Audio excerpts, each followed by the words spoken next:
ada Afif Farhan dan Lukas, bukan Matius Markus di sini.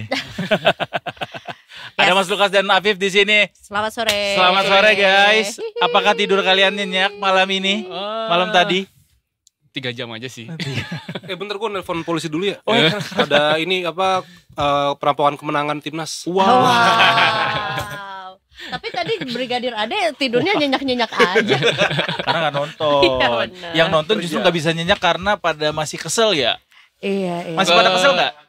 Kesel sih udah enggak ya, karena memang ya kita harus melangkah, Dok. Life must go on ya. Iya. Harus move on tapi masih ada sakit dikit sih. Iya sih. Jangan Sakit terlalu lama terjebak di masa lalu. Wah, iya Wow. lagi. Tapi kita harus evaluasi, Mas. Betul. Iya kan? Kalau orang-orang bijak yang ada di media sosial bilang kemarin tuh oke lah misalnya ada ketidakadilan yang kita lihat karena wasit sepertinya berat sebelah gitu ya. Tapi apa yang bisa jadi sorotan dari apa yang dilakukan timnas kemarin selain daripada kontroversi yang dilakukan sama wasit? Yang jelas ada pelajaran yang diambil ya. 1, kita harus fokus sampai peluit akhir dibunyikan. Seperti kata Via Valen ya. Harus fokus. Iya benar. 2018. Ayo itu. Iya benar. Fokus. Fokus. Jadi dimanapun juga ya pertandingan sepak bola itu akan selesai ketika wasit membunyikan peluit panjang kan. Ya selama itu belum ditiup ya kita harus tetap fokus. Iya begitu. Jadi bukan fokus ke ini pertandingannya harusnya udah kelar nih, jadi kayak jadi bukan fokus ke mempertahankan keunggulan. Iya, pecah kan jadi konsentrasinya. Jadi itu yang harus menjadi catatan sih buat tim pelatih. Ketika besok wasit belum meniup peluit akhir ya berarti pertandingan masih berlangsung. Gue mau tanya sih ke Edo sama Iza, gue mau nanya 90 tambah 6 tuh berapa? 99.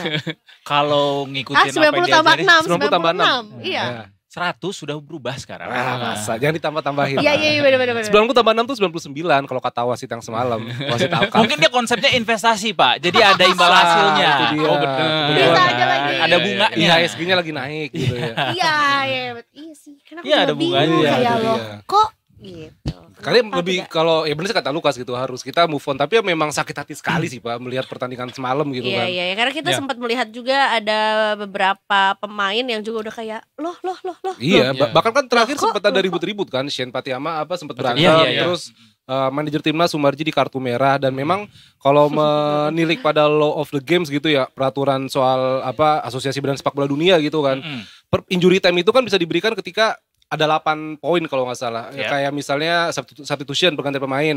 Ada misalnya wasting time, ada jeda minum ya kan, full break, terus juga misalnya ada penanganan cedera. Tapi kan kita lihat di babak kedua itu tidak banyak seperti momennya, nggak banyak terjadi yang berarti gitu insidennya seperti babak pertama gitu kan. Babak pertama Malik Rizaldi sama backnya Bahrain sempat duel kepala di udara gitu kan, Iya, dia sampai bocor gitu kan. Berjarah tuh Langsung ya. dipakai sarung tinju main UFC kan enggak gitu kan. Jadi ya Pakaiannya bandol, Iya, ya ampun. Jadi kupluk. Itu Buat tahan keringat ya. Dikasih kupluk kayak Witan kan. Iya kayak Witan. Kalau Witan kekecilan Pak. Kebesaran tuh ya. Jadi ya memang di babak kedua sebenarnya tidak ada insiden berarti sih, tapi ya memang ya PSSI juga kecewa gitu, STI juga kecewa, pemain kecewa, tapi ya terdekat lawan Cina 15 Oktober harus bangkit sih. Harus sih, 3 poin wajib ya. Kalau Harus mau wajib. menjaga asa untuk bisa lolos Ya betul. setidaknya round selanjutnya ya. Round 4 ya. Iya. Karena sebetulnya juga ada beberapa pelanggaran-pelanggaran yang dianggap aneh semalam sebetulnya. Ya, seperti yang dilakukan oleh Rafael Struijk itu, yang sebenarnya pemain Bahrain yang melakukan pelanggaran tetapi malah bolanya buat Bahrain. Nah, itu yang aneh kadang-kadang kita ini agak lain Gak nih. kelihatan kali Agak ya. lain. Emang lagi tren sih agak lain Iya, sih. iya. Film Iya. banyak Ya, betul. penontonnya tahun ini. Tapi yang bikin juga kesal atau sorotan juga jadinya pada ke AFC. Ya, Kenapa sorotan akhirnya pada ke AFC? karena penunjukan wasit itu dilakukan oleh AFC. Iya. Dan kualifikasi Piala Dunia zona Asia ya penyelenggaranya AFC. Tapi boleh nggak sih Mas kayak wasitnya ini kan ada semacam bukan konspirasi, tendensi melihat bahwa wasitnya ini kan dari Timur Tengah, walaupun negara beda tapi dari Timur Tengah, which is dia memimpin pertandingan salah satu negara Timur Tengah. Ya. Itu juga yang jadi tendensi kita buat nuduh bahwa ini ada konspirasi ini di sini gitu. Boleh nggak sih kayak gitu? Ya sebenarnya dari awal manajer timnas Pak Sumardi juga udah bilang gitu kalau ya kita berharap wasitnya bisa fair play lah. Bahkan ketua PSSI Pak Erick Thohir juga bilang gitu kan, apa yang ini kan iya wanti-wanti gitu. Ini kan levelnya udah Piala Dunia, masa wasitnya kayak begitu gitu kan. Tapi ya pada akhirnya memang ini kan si wasitnya Ahmed Al-Kafini dari Oman. Oman sama Bahrain ini satu asosiasi sepak bola Pak ya. Apa ya, di kayak kalau di sini AFF. Kayak AFF ya gitu. Karena mereka Timur Tengah satu kawasan gitu kan. Dan ya itu sudah menjadi tanda tanya sih, maksudnya ya kenapa enggak wasit let's say dari misalnya dari Jepang atau dari Korea atau dari China gitu kan. Atau dari Australia gitu. Iya. Kan sebenarnya memang tidak boleh wasit itu memimpin pertandingan yang emang dia berasal dari negara itu, atau wasit itu negaranya main di grup itu gitu. Kayak misalnya kemarin kita ya Indonesia Bahrain, tapi wasit dari Jepang, kan Jepang satu grup sama kita, itu nggak boleh gitu sih. Ya nggak tahu, mungkin kurang wasit kali atau mungkin apa ya, kayak semua serba salah pokoknya. Dan saya pada akhirnya nyalain AFC ya. Ya apalagi presiden AFC juga dari orang Bahrain gitu kan. Betul. Jadi ya ada mafia, mafia. Masih ada nggak sih mafia itu di level sepak bola ya, Asia gitu? Mafia itu kan kayak kentut ya sebenarnya. Gak kelihatan, tapi gak kelihatan. Bisa kerasa. Iya, tapi berasa gitu. Ditembak di bawah yang kena yang atas. Waduh. Ya kan? Oh begitu. Tapi at this age aku baru tahu bahwa sebetulnya manajer ataupun coach itu bisa dapat kartu kuning. Bisa. Aku baru tahu loh. Kalau misalnya di jalan kartu tilang beda lagi. Iya betul. Iya kan, bener kan? Iya, kalau ke rumah sakit kartu BPJS. BPJS betul. Kalau pintar kartu Indonesia. Kartu Indonesia pintar gitu. Kalau mau sekolah? Ya, kartu pelajar. Iya, kartu pelajar. Bener. What did Pak Sumadi do? Manajer Sumadi. Protes keras. Oh, ada gesekan yang terjadi. Tapi untung STY bisa nahan emosi kemarin. Nah itu yang aneh Pak ya. STY bisa. Walaupun pada akhirnya waktu konvers memilih untuk tidak bersalaman gitu. Iya. Dan memang kemarin kan juga pasti Sintayong juga udah memetik pelajaran dari yang sebelumnya kan. Dia pernah mendapatkan sanksi karena mengomentari wasit. Dan mendapatkan denda yang cukup besar. Jadi ya dia pasti belajar lah dari situ. Tapi kebayar lah sama kopi. Yang bayar besok PSSI. Masuk sini ya. Pakai budget kopi kali ya. Kopi guawak. Aduh itu dia muka wasitnya. Tapi ini bukan pertama kalinya Indonesia dicurangi sama wasit gitu. Berkali-kali bahkan federasi itu udah nyampein surat ya. Iya. Ke U23 juga. U23 kan pas lawan Qatar. Terus itu udah ada follow up-nya belum sih Mas? Ya kita surat-surat itu. Sebenarnya kalau protes gitu nggak bakal mengubah hasil akhir. Tapi mungkin ya nanti wasitnya tuh bisa didenda atau wasitnya nggak mimpin lagi di pertandingan yang negara yang protes. Gitu. Pendisiplinan lah ininya. Hukuman. Berarti there's no way kita akan bisa jadinya diubah pertandingannya jadi kita yang menang gitu. Gol itu dianulir. Oh nggak bisa. Nggak bisa sih. Rematch juga nggak bisa. Rematch nggak bisa. Berat sih nggak bakal. Iya nggak mungkin dan nggak ada sejarahnya sih seperti itu. Masih ingat dulu Jerman sama lawan Inggris yang golnya Lampard nggak disahin, ya tetap aja. Inggris tersingkir kan, nggak akan ada yang diulang. Jadi udah nasi jadi bubur ya. Ya. Ini sebetulnya juga pasti yang memberikan apa ya mengeluapkan kekecewaannya tuh kan pasti dari Indonesia juga. Tapi sebetulnya gimana dunia melihat pertandingan ini? Ada juga yang merasa kalau wah this is not fair gitu. Kayak bukan dari kita bukan doang dari kita doang yang melihat itu. Ya beberapa YouTuber dari luar negeri kayak Give and Go yang dari Amerika Serikat juga bilang Indonesia tuh dirampok di pertandingan ini. Kemenangannya dirampok. Jadi ya beberapa media Belanda juga ngomong sama, yang wasit berat sebelah itu menjadi sorotan. Bahkan Thailand juga berempati sama kita, fans-fans di Thailand. Karena Thailand itu U23 kalau nggak salah pernah ngelawan Arab Saudi, wasitnya tuh si Ahmed Al-Kafini dan dia keputusannya kalau nggak salah tuh awalnya free kick tapi jadi penalti gitu. Jadi kayak Thailand, I feel you Indonesia. Iya. Irak juga kalau nggak salah, Iran gitu ya. Irak timnya tapi tim di sana, karena kan si wasit Ahmed Al-Kafini juga dia udah debutnya udah lumayan lama sih dan ya memang terkenal suka dengan kartu gitu dan keputusannya yang ya rada berat sebelah kepada tim-tim Timur Tengah itu yang gimana ya. Saya mafia gitu. Jadi dia tuh sebetulnya bukan wasit yang chill ya, padahal kan dia dari Oman. Jadi harusnya Rastafa gitu ya. Tetangganya Yaman. Iya kan, Oman. Dia dikit-dikit kartu kuning, Manajer kita udah kartu merah, padahal kayak orang bukannya di lapangan lagi sibuk. Ya kan itu kan sebenarnya lagi sibuk di lapangan Iya, kan. benar. Lah sempet-sempetnya kita dikasih merah gitu. Tapi itulah kata Mas Lukas tadi, nasi sudah jadi bubur ya. Iya. Maksudnya kita harus tetap melihat ke bubur. depan. Iya. Enggak boleh terusan lihat ke Harus belakang. move on dulu. Nggak Enak cuman bubur sih. urusan percintaan doang kan yang harus move on. Iya dong. Ini kita masih ada asa soalnya Iya. untuk menuju ke lolos langsung pun masih ada Masih asa. ada, karena masih ada 7 pertandingan lagi kan. Menuju ke pertandingan selanjutnya melawan China, apa yang jadi fokus yang harus dibenahi para pemain timnas? Yang jelas ada beberapa hal sih yang harus dibenahi. Satu, gimana kita memanfaatkan peluang. Di menit injury time babak kedua itu kita mendapatkan peluang serangan balik dengan situasi 2 lawan 1. Tapi final pass kembali menjadi kendala kita untuk mencetak gol ya. Bola yang dikirim Witan itu bisa diantisipasi, yang akhirnya malah menjadi bumerang buat kita. Akhirnya menjadi tendangan sudut yang berbuah menjadi gol penyama kedudukan. Oke. Terus yang kedua yaitu fokus. Fokus tadi Fokus ya, fokus. Kita harus fokus sampai peluit akhir dibunyikan. Kalau misalnya lengah di menit-menit akhir ya hukumannya bisa 2 poin hilang, bahkan bisa kalah. Gitu. Iya, kalah peluit Alfamart itu. Iya. Peluit tukang pakai Alfamart kalah sama peluit wasit yang ini. Tapi memang kalau untuk lawan Cina nanti kan sebenarnya Cina nih di klasemen grup C sementara kan dia di ini ya juru kunci ya. Juru kunci. Dari 3 laga 3-3-nya kalah. Tapi yang patut diperhatikan Cina ini sempat unggul duluan, dia lawan Arab Saudi unggul duluan 1-0, tapi akhirnya kalah 2-1. Pun lawan Australia kemarin sempat unggul 1-0, tapi akhirnya kalah 3-1 gitu. Ya mungkin Cina bakal ngasih kejutan, terlepas ya memang sebenarnya di China sendiri itu timnasnya tuh lagi dalam tanda kutip bermasalah lah. Karena memang di Cina lagi kabarnya sih ada skandal lah di Asosiasi Sepak Bola Cina, dan juga para supporternya juga nggak percaya sama timnasnya gitu. Oh gitu. Ya. Jadi bukan cuma ekonominya doang yang lagi bermasalah ya, Nah, sampai ke itu timnas dia. juga iya ya. Kayaknya gitu sih. Itu Indonesia Bisa juga jadi. deh kayaknya. Bahkan kan naik ini juga Pak ya, naik pesawat ekonomi kan mereka Iya. kan. Oh Kan mereka gitu. tanda ke Komersil, Australia. komersil. Naik komersil. Padahal kan mereka negara kaya raya gitu Iya. maksudnya. Iya. Sementara kita Gitu ya. charter kan. Iya. Iya. Oh, mau investasi ya. Karena ya mereka down to earth aja. Down to Gitu earth. ya, memilih ya, atau Tapi dengan- frugal living. Frugal living. Tapi dengan catatan kita belum pernah kalah dan bisa nahan tim sekelas Australia dan juga Arab Saudi gitu, harusnya bisa menang mudah lah ya. Kira-kira berapa pertandingan akan berjalan? Sebenarnya jangan sampai ada anggapan seperti itu kan. ya.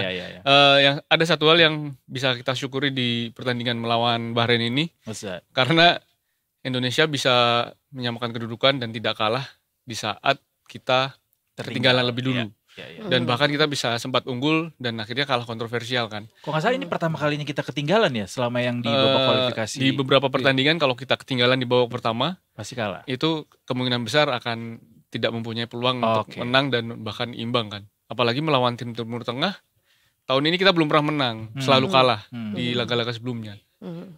Anyway, Dan 1 kali imbang. kita juga hari ini kedatangan satu narasumber juga yang tentunya akan berbincang bersama dengan kita. Ada komentar sepak bola dari Liga 1, Liga 2 dan Premier League juga. Ada Mas Malik Wildan yang sudah terhubung. Mari kita menyapa pada sore hari ini. Selamat sore Mas Malik. Selamat sore Mas Yes. Malik. Apa kabar? Selamat sore teman-teman Detik Sore, halo. Halo, selamat Nik, sore. Dilihat-lihat kayaknya masih baru bangun tidur Mas Malik ya, karena kemarin kayaknya begadang lama untuk memprotes kebijakan wasit kemarin. Ya. Itu kayaknya semua 200 juta lebih masyarakat Indonesia kayaknya protes. Iya. Sampai-sampai memang Instagram dari wasit yang bertugas semalam juga gone. Hilang. Hilang. Iya benar. Ini sekaligus kita masuk ke segmen selanjutnya ya, segmen trivia. Iya. Jadi barengan sama Mas Malik nih kita ngobrol soal karena kemarin itu kan banyak sekali celotehan-celotehan netizen di media sosial.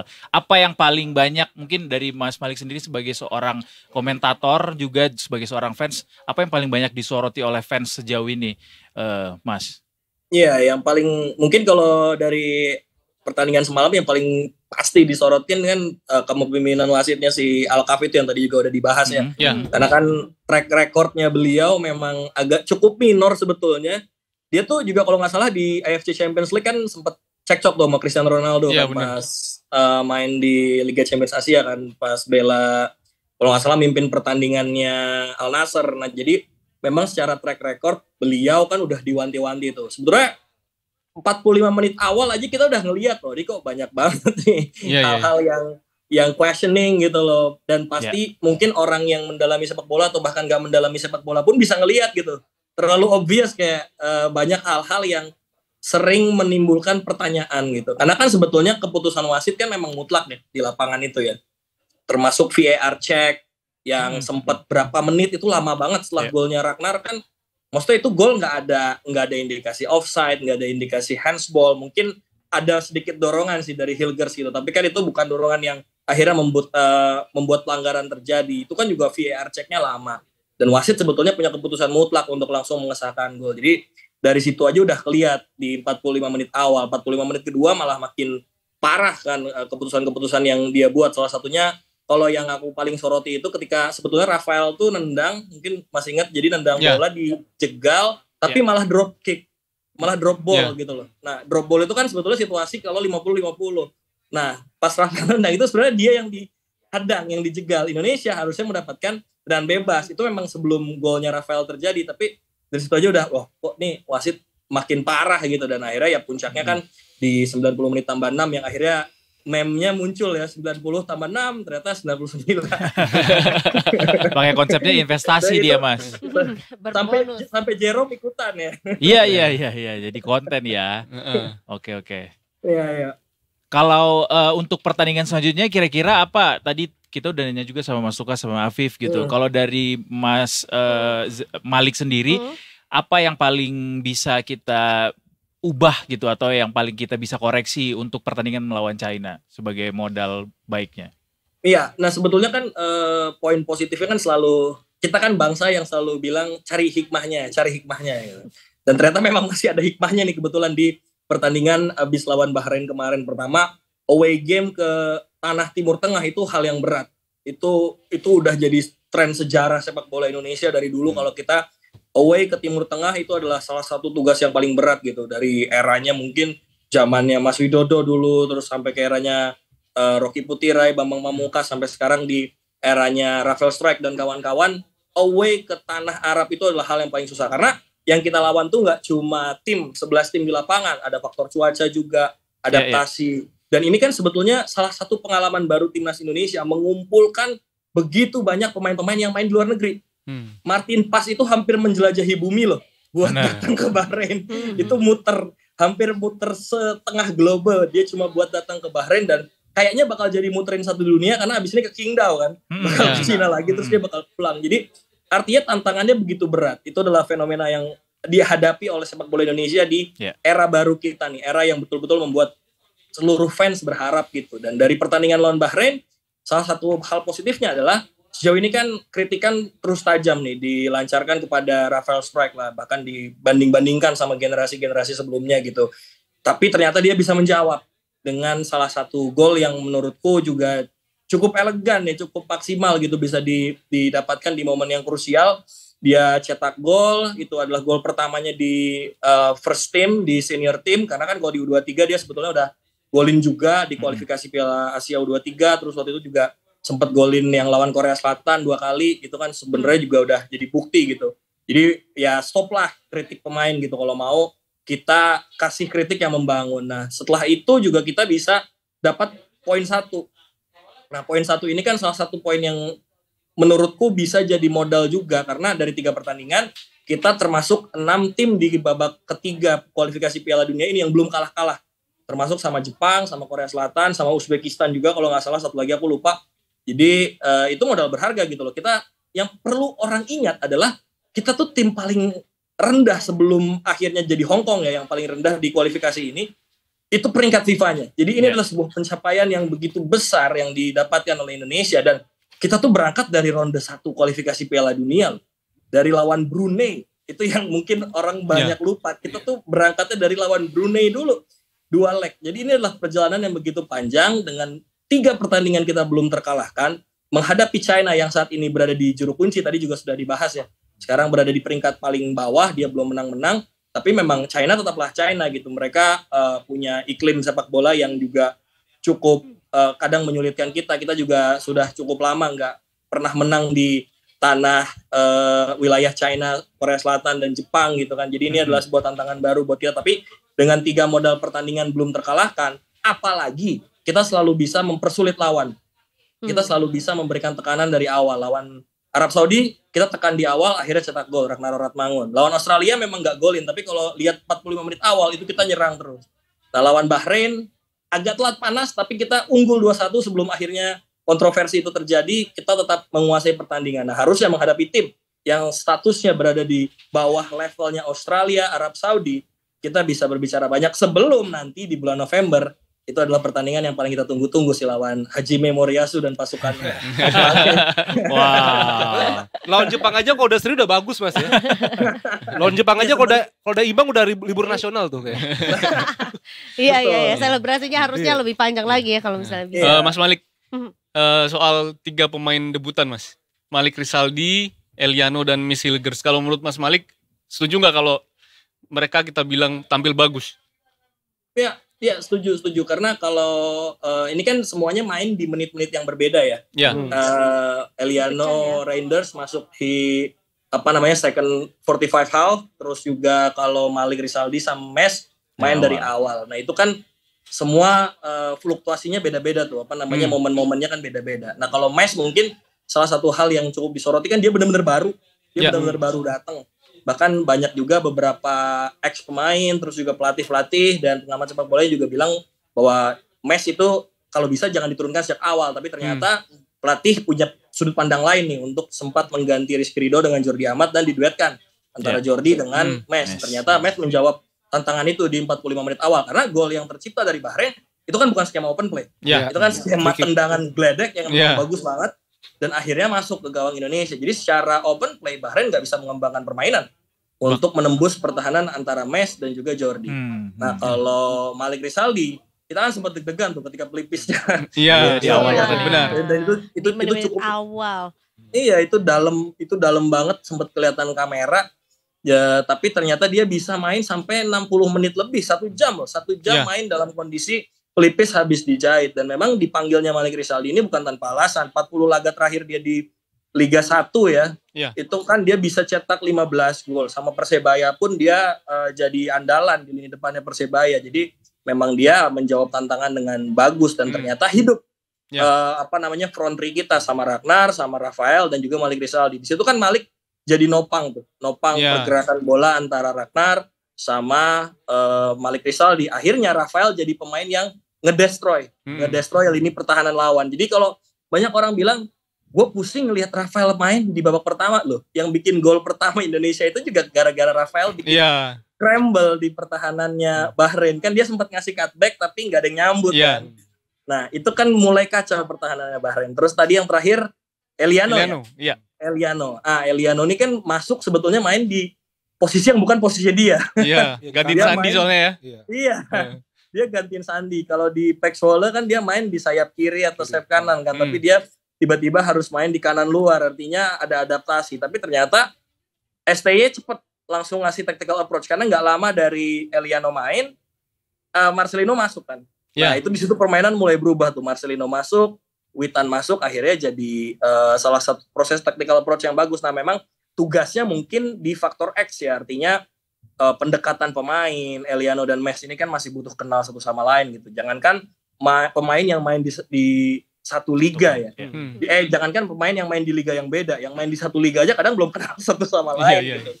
Ya, artinya ini ada faktor X yang mungkin harus ditingkatkan oleh para pemain. Dan kalau kayaknya sekarang di jagat sosial media udah bukan jadi rahasia umum lagi ya, para pemain itu kan juga mulai mempertontonkan keakraban mereka. Sampai kalau nggak salah pernah ada isu yang bilang kok ini timnas latihannya bercanda-bercanda terus gitu. Iya benar. STY ditanya itu. Ada tautan seperti itu dan STY jawab lah ya, itu cara mereka bikin environment bagus gitu. Yang seriusnya kan nggak mungkin dipertontonkan di sosmed dong, nanti ketahuan apa. Iya benar. Dan itu bukti mereka enjoy ya Mas ya.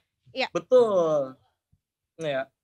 Tapi Mas mau nanya juga Mas Alik, ini kan juga mungkin beberapa fans terpecah nih Mas. Ada yang bilang kalau kenapa pemain timnas nggak dirty play aja gitu ketika udah unggul ya kan?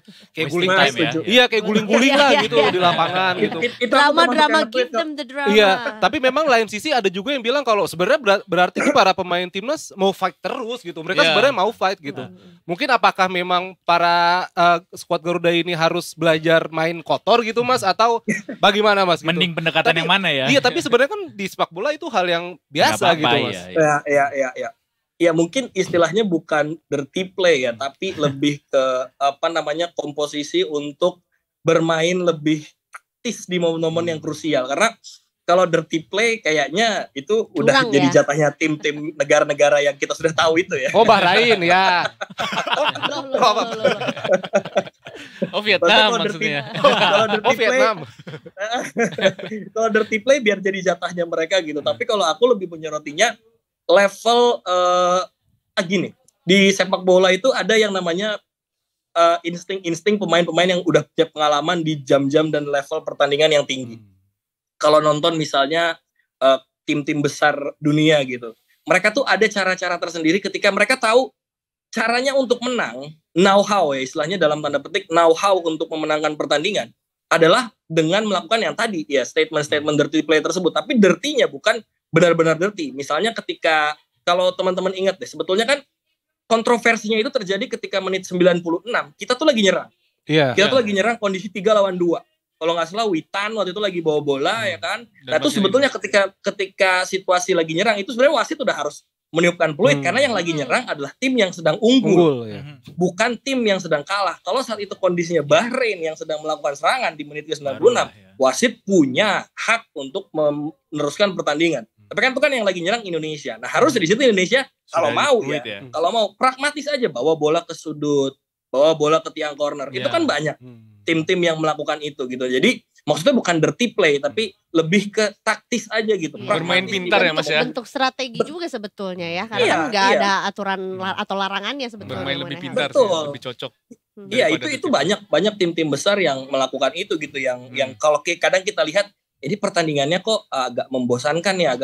Tapi karena memang itu adalah bagaikan permainan catur gitu. Jadi mulai main strategi seperti itu. Tapi menurutku ya tadi benar juga yang dibilang itu adalah rasa keinginan besar pemain kita untuk kill the game.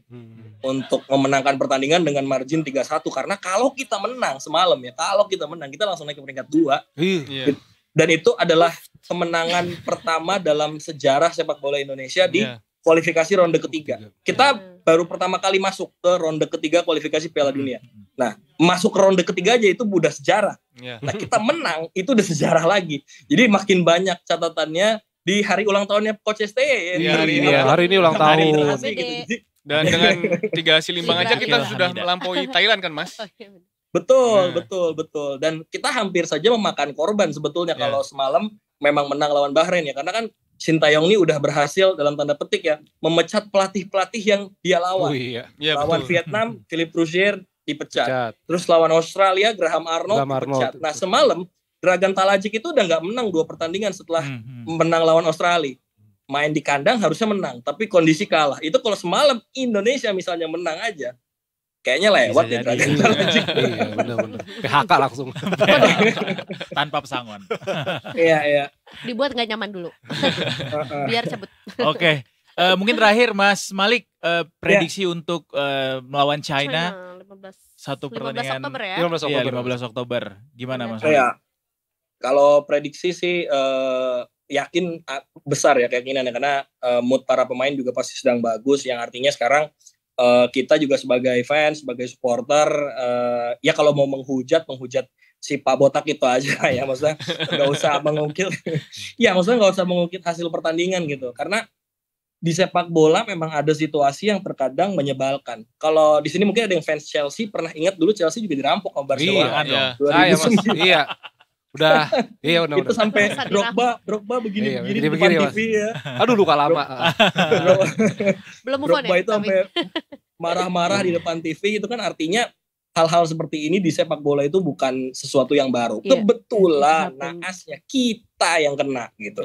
Kebetulan naasnya nih kita yang kena gitu. Dan kita kena dalam kondisi yang benar-benar peluang menangnya itu 98% mungkin. Karena kan udah begitu besar. Nah artinya kan melawan China masih cukup tinggi. Apalagi kan pelatihnya China juga kalau nggak salah sedang dirundung sama supporternya sendiri. Karena memang prestasi sepak bola China tuh drop banget. Sejak mengalami kebangkrutan liganya dulu kan sebelum Arab kan Liga Cina kan apa namanya yang jadi primadona lah, pemain-pemain top dunia pada datang, Oscar, Hulk gitu, juga ada Fabio Cannavaro yang melatih di sana. Tapi kan seiring berjalannya waktu mereka drop dan prestasinya nggak tinggi-tinggi banget ternyata dalam beberapa tahun. Terus juga mereka habis gagal jadi tuan rumah Piala Asia kan 2023 kemarin yang akhirnya dipindah ke Qatar. Jadi kondisi sepak bola Cina ini lagi nggak kondusif, sedang tidak ada di dalam titik terbaik mereka gitu. Nah sementara kita sekarang sedang ada di lompatan, kita sekarang lagi ada di momentum untuk bisa berbicara banyak loh media-media dunia tuh yang udah mulai menyorot ini siapa Indonesia gitu, peringkat 130-an dunia tapi bisa ada di ronde ketiga kualifikasi Piala Dunia. Jadi kalau sekedar info aja, tim Asia terakhir yang lolos ke Piala Dunia dengan peringkat di bawah 100 besar FIFA itu Korea Utara tahun 2010. Waktu itu Korea Utara yang sempat digolin punggung tuh sama Ronaldo. Ya, itu tuh dia peringkatnya di bawah 100 besar FIFA. Jadi sebetulnya nggak ada yang nggak mungkin. Sekarang kita ada di momen nggak ada yang nggak mungkin. Puncaknya tuh sebenarnya ketika kita berhasil nahan imbang Saudi sama Australia. Itu kan kayak, oh ternyata kita bisa ya, gue bisa nih ya, kita punya tim nasional yang jago gitu. Tadinya kan kita cuma berharap, oke lah di ronde ketiga nih nggak malu-maluin gitu, kita ngasih perlawanan, tapi ternyata sekarang yang tadinya cuma berharap nggak malu-maluin, kita punya loh harapan itu gitu. Apalagi dengan 3 poin yang udah kita kantongi. Misal kita menang besok di Qingdao 6 poin, itu kan akhirnya kita nyalip lagi nih si pelaku kecurangan ini nih. Yang sekarang ada di peringkat 4 nih. Kita bisa nyalip dia lagi gitu, dan alhasil kontestasi atau perlombaan ke top 3 jadi makin seru, karena kan sebetulnya kalkulasi di grup ini tuh rusak juga karena Bahrain menang lawan Australia itu udah ngerusak kalkulasi grup ini kan. Tadinya kan kalkulasinya grup ini adalah Australia sama Jepang yang paling besar peluangnya. Tapi di matchday pertama tiba-tiba Bahrain menang lawan Australia. Itu kalkulasinya rusak. Terus udah makin rusak lagi ketika Australia ditahan imbang sama Indonesia. 2 pertandingan awal Australia nggak menang. Nah artinya sekarang Indonesia adalah tim yang paling digaris bawahi, punya momentum. Karena dari 3 pertandingan di grup ini kita yang belum pernah kalah. Kita yang selalu kasih perlawanan. Nah artinya dari pertandingan yang udah dijalani Indonesia, menurutku besok pertandingan melawan Cina adalah salah satu pertandingan terbaik yang harus bisa Indonesia menangkan, karena nanti kalkulasinya akan semakin mudah buat Indonesia. Ingat pertandingan terakhir kita di kualifikasi Piala Dunia itu bakal melawan Jepang, mainnya di Jepang. Nah kan kalau hitung-hitungan bagusnya ya, Jepang nih kayaknya bakal lolos duluan nih ke USA. Kayaknya. Artinya nanti ketika lawan Indonesia di Jepang, kayaknya mereka akan main dengan pemain-pemain yang udah bukan lapis pertama mereka. Karena sekadar informasi juga, Thailand sama Vietnam itu pernah nahan imbang Jepang di negara mereka sendiri. Ketika kondisinya Jepang sudah lolos ke Piala Dunia. Artinya itu bukan hal yang nggak mungkin buat Indonesia melakukan hal serupa, apalagi tambahan amunisi kan udah semakin banyak. Yang terbaru kan anak Maluku satu lagi udah pulang, Kevin Dix bakar besi sudah datang. Jadi artinya tim kita semakin kuat. 2-0 mungkin kalau lihat dari permainan lawan Bahrain semalam itu bisa jadi modal berharga kita di Qingdao, karena kan Cina niatnya mau ngerjain kita, malah kita duluan yang nyampe Cina. Iya, Cina amat malah jadi lebih lama gitu, karena dia dari Australia transit dulu di Malaysia baru ke Cina, sementara kita dari Bahrain langsung duluan. Dan kalau melihat permainan timnas sekarang itu kita juga ini ya Mas, sudah tenang ya, karena udah jarang bola-bola panjang dengan permainan operan-operan di ruang sempit ya. Iya, karena kan kita tuh sekarang kuat banget di back tengah dan di gelandang tengah ya. Artinya nggak ada alasan sih buat timnas itu main long ball lagi, karena kalau punya back tengah yang bagus. Nah itu makanya itu menjawab juga pertanyaan kenapa sih STY naturalisasinya back semua gitu. Karena kalau teman-teman ngelihat itu tuh kita tuh hampir udah nggak pernah ngelakuin goal kick nendang jauh. Kemarin aja lawan Argentina deh, lawan Argentina tuh salah satu buktinya. itu keberanian luar biasa lawan juara dunia mainin bola di kotak penalti gitu. Itu kan artinya sekarang misi awalnya atau taktik awalnya STY adalah bagaimana semua pemain itu bisa menguasai bola dulu. Baru nanti ketika ada opsi lain melakukan long pass, itu bisa digunakan. Karena toh juga gol-gol yang kita ciptakan kan pasti permainan taktis semua tuh. Dari mulai lawan Irak, terus kemarin terakhir lawan tadi malam ya lawan Bahrain itu juga passing-passing bola pendek, lawan Arab Saudi juga passing-passing bola pendek. Jadi sekarang udah nggak ada alasan lagi, apalagi dengan nanti masuknya pemain-pemain baru kita yang datang gitu, yang berhasil masuk ke dalam tim, itu kan juga bakal jadi tambahan skuad dan amunisi kan. Apalagi nanti persaingan juga mungkin akan ditambah dengan hadirnya pemain di posisi yang sama, karena kalau Kevin Dix, Bakar Besi ini masuk ke dalam tim, itu back tengah semakin numpuk loh. Dan ingat kita masih punya Elkan Bagot ya. Hubner juga ada kan? Kita juga masih punya Justin Hubner, kita masih punya Rizky Ridho di sana. Jadi perolehan penguasaan bola kita jadi makin banyak. Jadi kenapa sekarang kita ngelihat pemain timnas Indonesia tuh udah main dari bola kaki ke kaki, passing-passing pendek, dan memang peluang untuk terjadinya pelanggaran tinggi, tapi kan dari situ penguasaan bola kita nggak hilang. Akhirnya kita jadi tahu nih ada proses transisi permainan. Kalau lihat semalam aja kan Calvin Verdong sama Rafael Strijk tuh, dua pemain yang paling sering lari, yang kayaknya paru-parunya 3 ya di pertandingan semalam kan. Di mana-mana mereka itu. Panjang banget napasnya ya. Iya, karena itu menunjukkan bahwa strateginya pelatih Sintayong adalah sekarang mengedepankan position ball, bagaimana pemain bisa menguasai bola, mendeliver bola, dan yang paling penting ini, sirkulasi bola cepat. Itu udah terbukti bikin kesusahan Arab Saudi dan Australia. Nah, karena ini jadi tantangan nih buat lawan tim-tim dari daerahnya Jepang dan China. Yes. Mereka kan punya fisik dan kecepatan yang gak beda jauh tuh sama kita. Sementara tim-tim Arab itu kan badannya gede-gede ya. Iya, nah ini jadi tantangan serem nih. banget ya kayaknya aslinya. Nah itu jadi tantangan nih. Kita bisa gak mainin sirkulasi bola yang lebih cepat melawan China dulu deh. Karena kalau menurutku kalau lawan China kita lewat, ya menang nih home and away. Terutama dari Qingdao dulu kita menang lawan China. Nanti di Jakarta kita menang lawan China. Kayaknya peluang buat kita Mas Mbak beli tiket ke langsung Amerika ke tahun ya. 2 tahun lagi terbuka. Amin. Nabung dulu. Diawali dengan 2-0 nanti di China ya. Amin. Semoga ya. Terima kasih banyak Mas Malik. Terima kasih banyak. Ngobrol-ngobrolnya. Terima kasih Mas Malik. Kita ngobrol lagi di lain kesempatan Mas. Yes. Terima kasih banyak. Thank you, Mas. Selamat sore.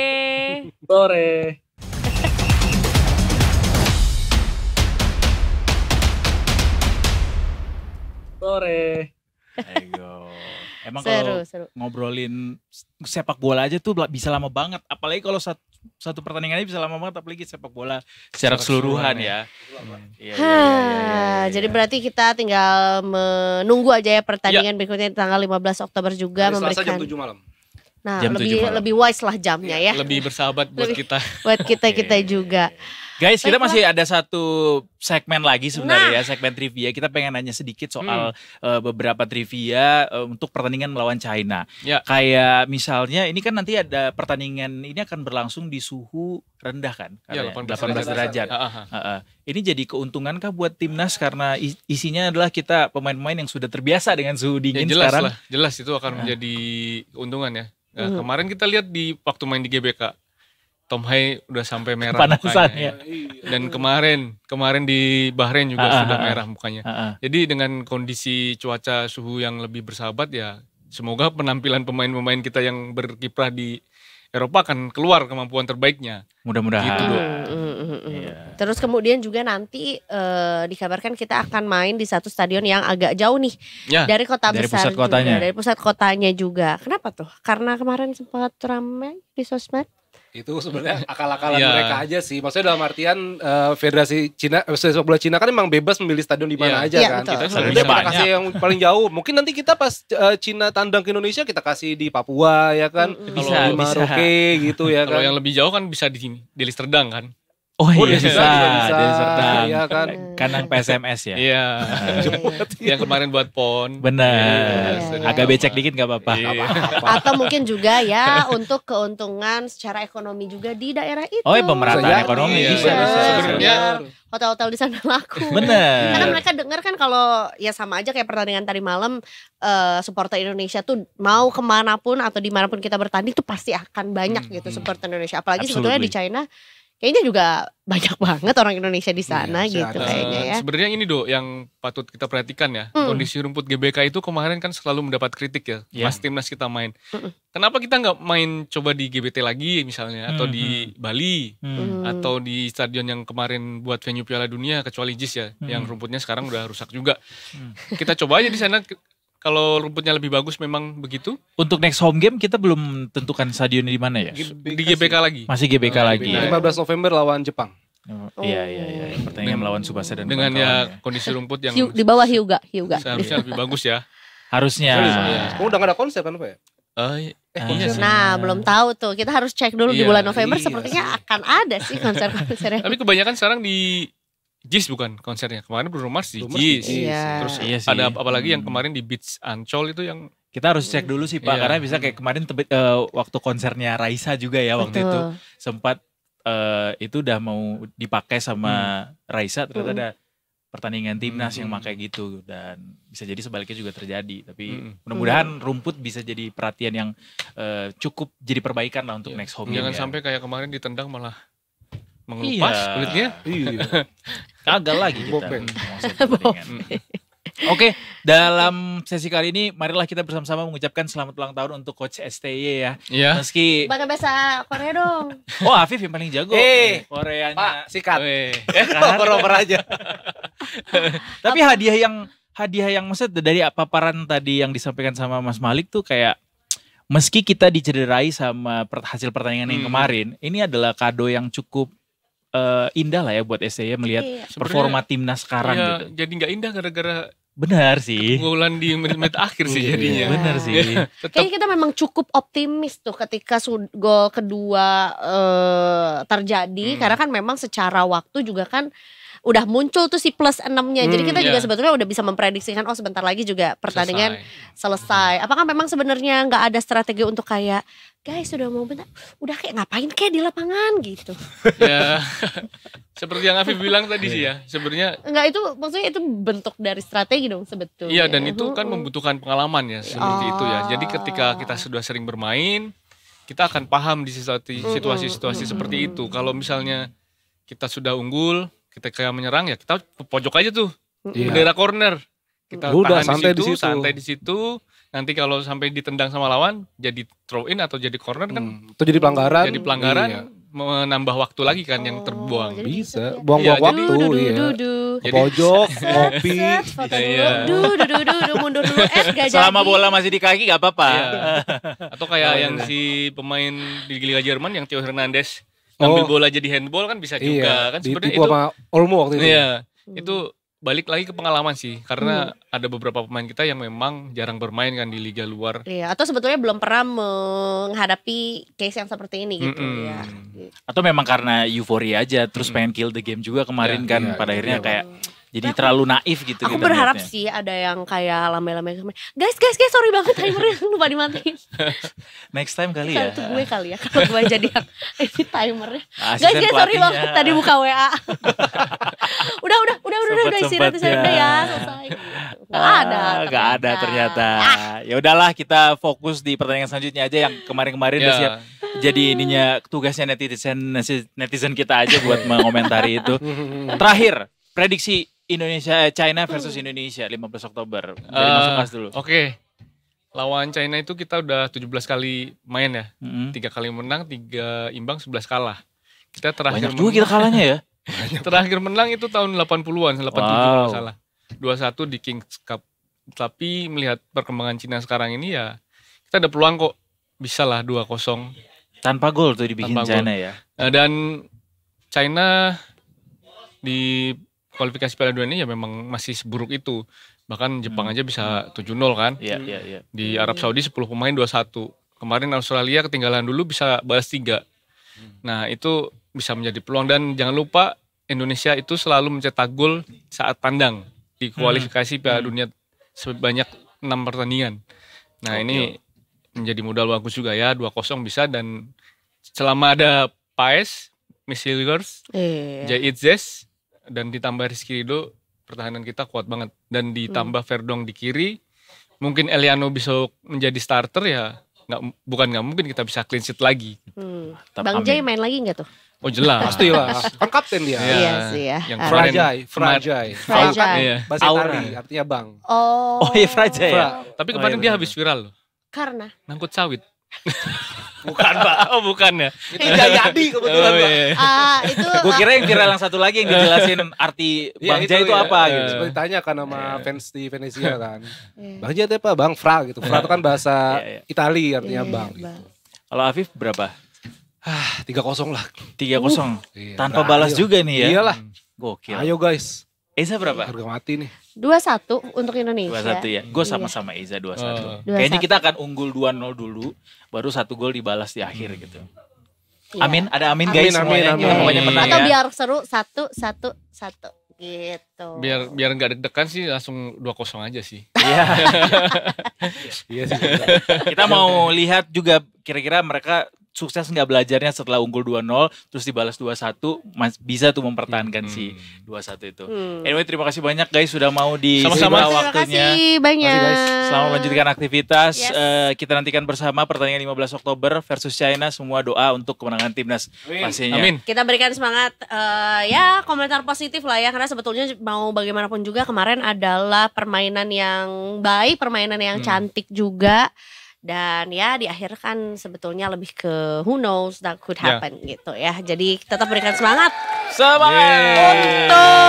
timnas Garuda. Selesai udah hat-trick untuk sore ini. Kita habis